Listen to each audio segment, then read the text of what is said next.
நாம் இந்த பதிவில் பார்க்க போகிறது ராசிகளின் தன்மைகள். மேஷம், ரிஷபம், மிதுனம் பக்குவப்பட்ட ராசிகள். ஓரளவு பேசி இவங்களுக்கு புரிய வைக்க முடியும். கடகம், விருச்சிகம், மகரம் இவங்க கூட பேசாமல் இருக்கிறதே நல்லது. காரணம் பேசி மாளாது. சிம்மம், துலாம், தனுசு பேசி ஜெயிக்கவே முடியாது. கடைசி வரைக்கும் அவங்க பேசுகிறது தான் சரின்னு சொல்லுவாங்க.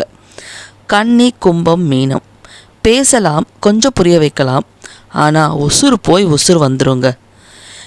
இது எல்லாமே ஒரு பொது பலன்தாங்க.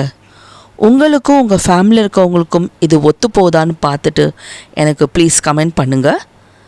இந்த பதிவு உங்களுக்கு எல்லாருக்கும் பிடிச்சிருக்கோன்னு நினைக்கிறேன். பிடிச்சிருந்தால் லைக் பண்ணுங்கள், ஷேர் பண்ணுங்கள், கமெண்ட் பண்ண மறந்துடாதீங்க. நீங்கள் சப்ஸ்கிரைப் பண்ணாதான் எனக்கு அது ஒரு பூஸ்டரை கொடுக்கும். தேங்க்யூ. Bye from Sathya.